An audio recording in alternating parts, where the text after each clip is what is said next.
টাকা পয়সা তো সবাই ইনকাম করে, কিন্তু ছেলেমেয়েরা প্রতিষ্ঠিত কয়জন করতে পারে? কিন্তু আমি এমন একটা ব্যবসা ধরছি, আমার ছেলেমেয়েরে আমি দেখভাল করতে না ভালো মতো, এই ব্যবসার কারণে। আর এটা যদি না করি তাহলে তো আমার পেটে ভাত দিতে পারবো না।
আমরা দুনো স্বামী স্ত্রী এই ব্যবসা করি।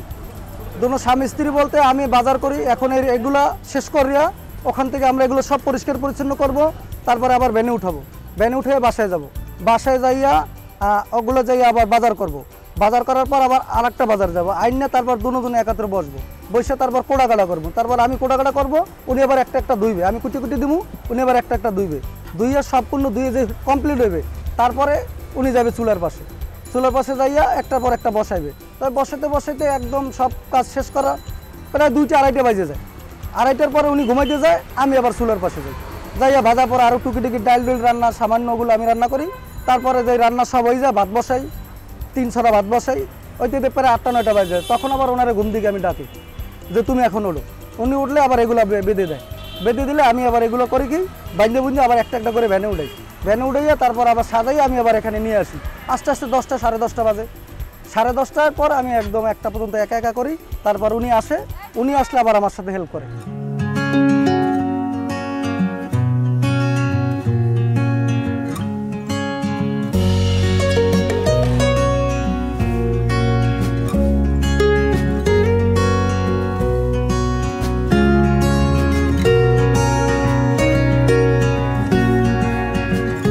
আমার আব্বু মারা গেছে 2023-এ, কিন্তু আমার আব্বা যথেষ্ট চেষ্টা করছে আমার লেখাপড়া করানোর জন্য, কিন্তু আমি আমার কারণেই হয় না।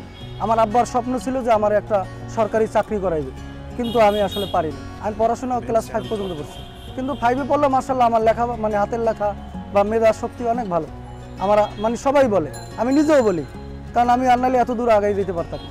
কারণ কোথার ছেলে, আমি কোথায় ব্যবসা করি, একটু ট্যালেন্ট না থাকলে মনে হয় পারতাম না। কার সাথে কীভাবে কথা বলতে এটা তো আসলেই শেখার দরকার আছে।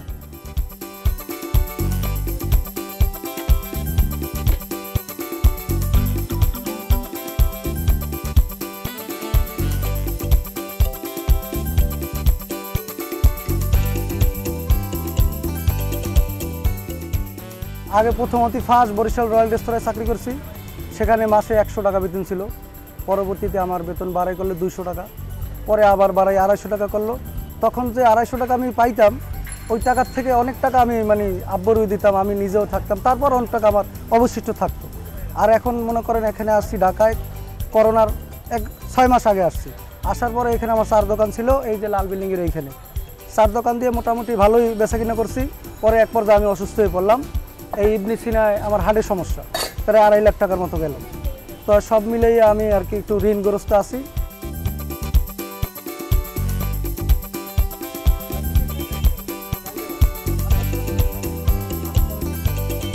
এখানে যারাই দোকান করি সবাই মোটামুটি স্বাচ্ছন্দ্য মানে পরিষ্কার পরিচ্ছন্নভাবেই খাওয়াই।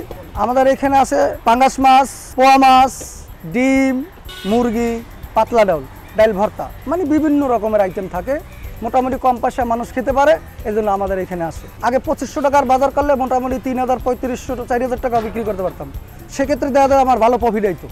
আর এখন আমি একই বাজার একই সব কিছু দেখা যাইতেছে 5000, 6000 টাকা বাজার লাগে, তো 5000, 6000 টাকার বাজার করলে ধরে 7000 টাকা বিক্রি নামে 1000 টাকা, তো 1000 টাকা আমার রাস্তা একটা খরচ আছে না, রাস্তা তো অবশ্যই খরচ আছে। তাই আমাদের মতো মানুষের আসলে এগুলা আমরা কীভাবে কিনবো কীভাবে খাবো এটা নিয়ে আমরা সবাই আসলে মোটামুটি উদ্বিগ্ন। তারপর অবশিষ্ট রইল আমার ছেলে একটা মেয়ে আছে, ওদের তো কোনো সময় দিতে পারি না, যতটুকু সময় দেওয়ার দরকার আমরা কিন্তু দিতে পারি না।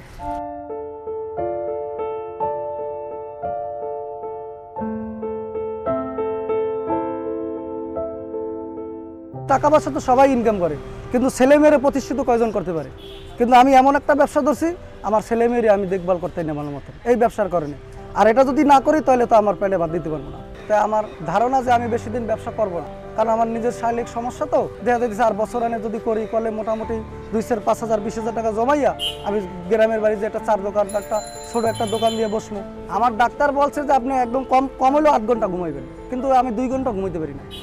আর মানুষ যদি নাই ঘুমায়, যেরকম আমার ব্রেন এখন, কিন্তু আমি মাঝে মাঝে অনেক কিছু এই জায়গায় যখন প্লেটে রাখলাম, কিছুক্ষণ পরে আমি বলতে পারবো না প্লেট কোন জায়গায় রাখছি, কারণ ওই যে ঘুমে আমার সমস্যা ঘাটতি।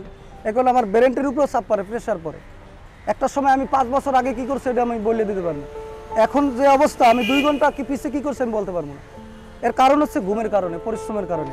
আর পরিশ্রম না করলে তো আমি এই ব্যবসাও করতে পারবো না, আমার পেটের ভাতও আমি জোগাইতে পারবো না। তো সব মিলিয়ে আমি আর কি একটু ঋণগ্রস্ত আছি। তো আশা করি ইনশাল্লাহ থাকবো না।